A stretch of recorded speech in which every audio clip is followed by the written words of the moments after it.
नमो नमः बच्चों, कैसे हैं आप लोग। तो आज हम पढ़ने जा रहे हैं कक्षा 7 संस्कृत का त्रयोदशः पाठः 13वां पाठ अमृतम संस्कृतम।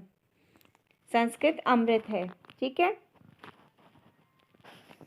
इसमें इकारांत स्त्रीलिंग शब्दों का प्रयोग हुआ है। तो किस तरीके से इनका प्रयोग होता है वो यहाँ पर हम देखेंगे। विश्वस्य उपलब्धासु भाषासु संस्कृत भाषा प्राचीनतमा भाषा अस्ति। विश्व की उपलब्ध भाषाओं में संस्कृत भाषा सबसे प्राचीन भाषा है। उपलब्धासु मतलब उपलब्ध, भाषासु मतलब भाषाओं में, विश्वस्य माने विश्व की, तो विश्व की उपलब्ध भाषाओं में संस्कृत भाषा सबसे प्राचीन भाषा है। भाषेयम् अनेकाशां भाषाणां जननी मता।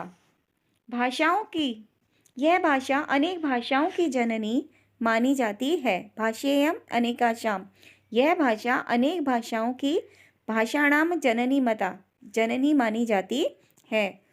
प्राचीनयोः ज्ञान विज्ञानयोः निधि अस्यां सुरक्षितः। प्राचीन काल के ज्ञान विज्ञान का खजाना इसी भाषा में सुरक्षित है। संस्कृतस्य महत्व विषये केनापि कथयितम्। संस्कृत के महत्व के विषय में किसी ने कहा है। भारतस्य प्रतिष्ठे द्वे, भारत की प्रतिष्ठा दो ही हैं। दो चीज़ों से भारत की प्रतिष्ठा है। किस किस से? संस्कृतम संस्कृति तथा, कि संस्कृत और संस्कृति से ही भारत की प्रतिष्ठा है, यानी ये भारत की दो प्रतिष्ठाएं हैं। आगे है, इयं भाषा अतीव वैज्ञानिकी। यह भाषा जो है वो बहुत ही वैज्ञानिक भाषा है। केचन कथयन्ति, कुछ लोग कहते हैं, यत् संस्कृतमेव संगणस्य कृते सर्वोत्तम भाषा। कंप्यूटर के लिए, संगणस्य कंप्यूटर की, संस्कृत ही कंप्यूटर की सर्वोत्तम भाषा है। कुछ लोग कहते हैं यत् माने कि, संस्कृतमेव संस्कृत ही, संगणस्य कंप्यूटर की, सर्वोत्तम भाषा सर्वोत्तम भाषा है। कंप्यूटर के लिए सर्वोत्तम भाषा संस्कृत ही है। अस्या वाङ्मय वेदै, इसका साहित्य वेदै पुराणै नीतिशास्त्रै चिकित्साशास्त्र बीच समृद्ध अस्ति। इसका साहित्य जो है वेदों, पुराणों, नीति शास्त्रों, चिकित्सा शास्त्र आदि के द्वारा संपन्न है। समृद्ध अस्ति मतलब संपन्न है।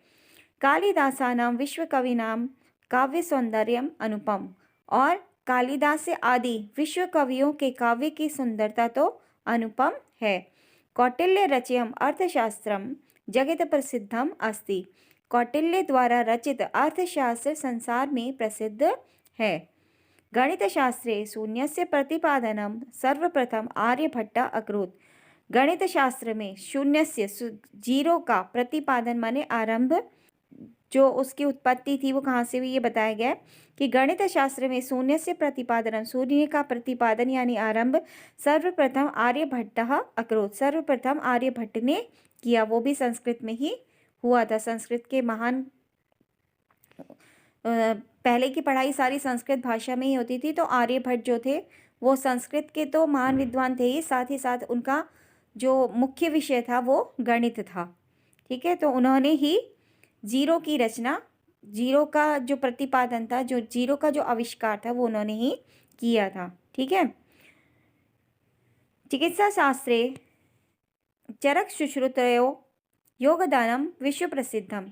चिकित्सा शास्त्र में चरक और सुश्रुत दोनों का योगदान विश्व प्रसिद्ध है।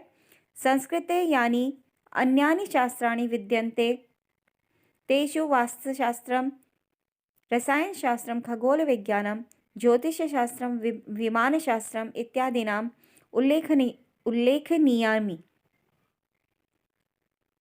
संस्कृत में जो अन्य शास्त्र हैं, संस्कृते यानी अन्यानि शास्त्राणि, संस्कृत में जो अन्य शास्त्र हैं वो कौन कौन से हैं? उनमें वास्तुशास्त्र, रसायन शास्त्र, खगोल शास्त्र, ज्योतिष शास्त्र, विमान शास्त्रम आदि उल्लेखनीय हैं। ठीक है, ये संस्कृत के अलावा ये इन सारे शास्त्रों की रचना भी संस्कृत में की गई है। संस्कृते विद्यमानसूक्तयः अभ्युदयाय प्रेरयन्ति।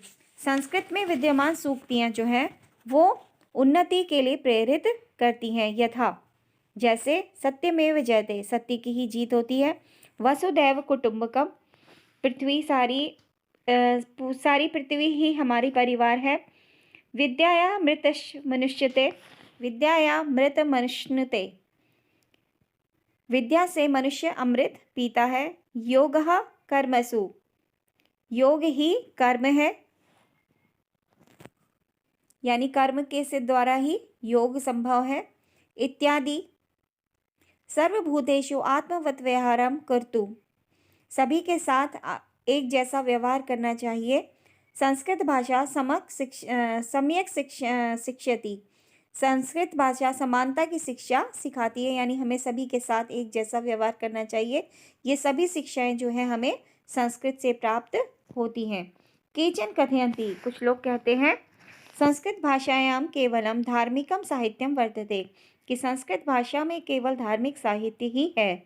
एषां धारणां समीचीनं नास्ति, यह धारणा उचित नहीं है। संस्कृत ग्रंथेषु मानव जीवनाय विविधा विषया समाविष्टा सन्ति, संस्कृत ग्रंथों में मानव जीवन के विभिन्न विषयों के विषय समाविष्ट है, यानी समाये हुए हैं।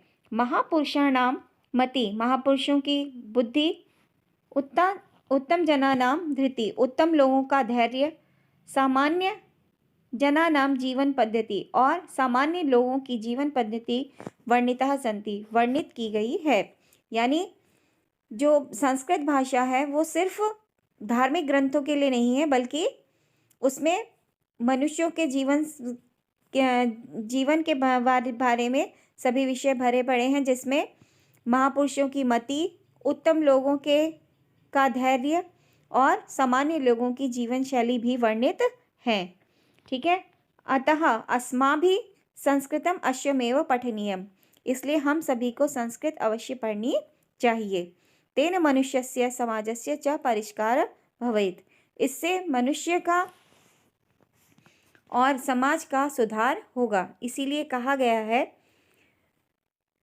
अमृतम संस्कृतम मित्रम, सरसम सरलम वचः, भाषासु महनीयम यद, ज्ञान विज्ञान पोषकम, कि संस्कृत के वचन रसपूर्ण और सरल है। सरसम सरलम वच, इसके वचन कैसे हैं? सरस और सरल हैं।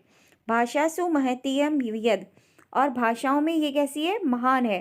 भाषासु महनीयम यद, की भाषाओं में महान है। और ज्ञान विज्ञान पोषकम, और ज्ञान विज्ञान की पोषक है। यानी सिर्फ संस्कृत भाषा बोलने के लिए नहीं है, बल्कि इसके अंदर बहुत सारी चीज़ों का समावेश है। ये भाषा अपने आप में एक पूर्ण साहित्य को रखती है। ठीक है। तो आपको पार्ट्स अच्छे से समझ में आ गया होगा।